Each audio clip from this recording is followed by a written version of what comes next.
What mental lessons or frameworks did you learn from judo that leaders can take into their day to day?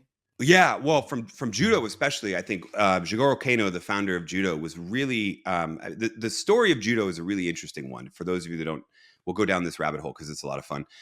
At the time, over 100 years ago, before Jigorō Kanō founded judo, there were all sorts of what they called jujitsus, right? Which were individual, very master centric on one person and his collection of techniques. And a lot of them were like very dangerous techniques. Like if you watch a lot of parody comedy karate videos on YouTube or whatever, it's like block this and then gouge their eye out, and just way too dangerous stuff that you could not practice on another opponent.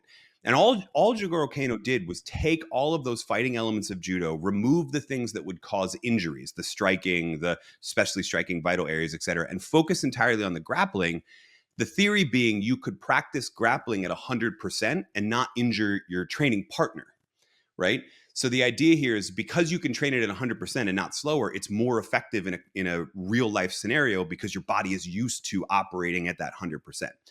Alongside that, in order to make that work, you have to get into what's kind of the first principle of training in judo, which is what he called mutual respect and benefit, right?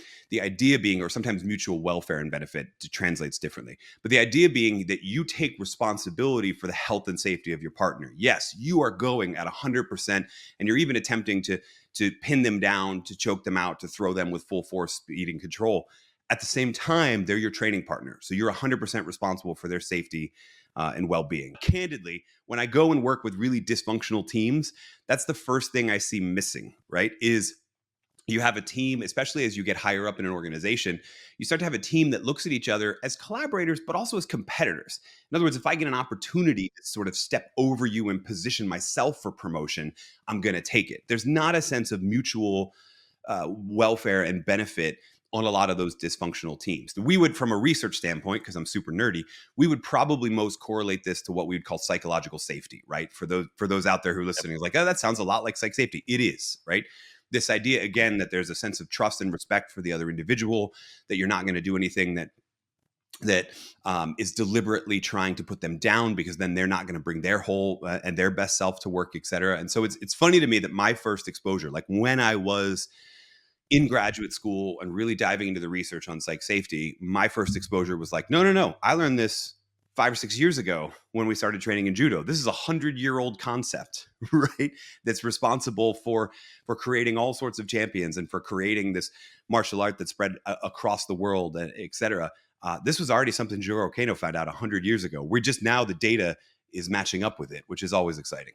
Yeah, no, I mean that's an amazing story. I can only imagine that what a good fit that is for leaders and particularly for teams, right? So I mean, how do you see that? Because judo, when you look at judo or any martial art, it looks like a very one person sport, right? How does that translate into creating a team and a strong performing group of people?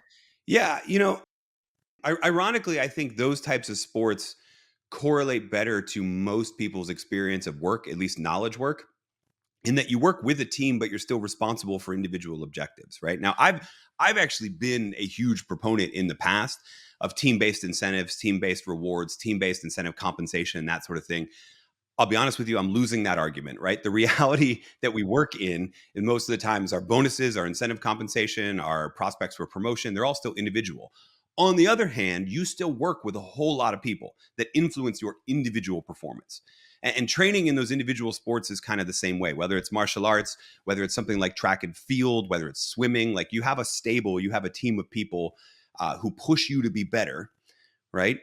And you still want them to succeed, and you need them to push you. You need that intra-team competitiveness, but you're still ultimately responsible on an individual level. I think that actually speaks to people's experience of work much more often. I've got, like, if you look at Boris Groysberg's research, in particular in the finance industry, but across a lot of different industries, he suggests that up to 60% of individual performance is not explained by the talent a person has, but it's the team they're on, the company they're a part of, the resources they have access to, external factors, right? Doesn't mean talent's not important, but all of those other external factors have a huge influence on whether or not you can turn the talent you have into high performance. And that's kind of the thing I like about and have always sort of liked about judo, jujitsu, individual sports, like I said, like gymnastics and lots of other things, is that idea. You're part of a team. You feel that sense of belonging. You've got those people pushing you, giving you constructive feedback, etc. But ultimately, and they're going to push your individual performance, but at the same time, you're still thinking individually about where you are. I think there's a lot more leadership lessons there than anywhere else. In fact, in my newest book, I get kind of a little bit of tease for this. And my newest book's all about high-performing teams, and there's only 3 sports references in the entire book. One is gymnastics, one is curling, which is technically a team sport, but each individual slides the rock themselves. And the other is baseball, which of the major team sports in the United States is probably still the most individualistic team sport. And I think there's a specific reason for that, which is, again, you're part of a team and you need the team to push you, but you're still responsible for your individual aims as well. Hey, if you're getting value from today's conversation, make sure you subscribe right now so you don't miss any future episodes of the Aspire to Inspire podcast.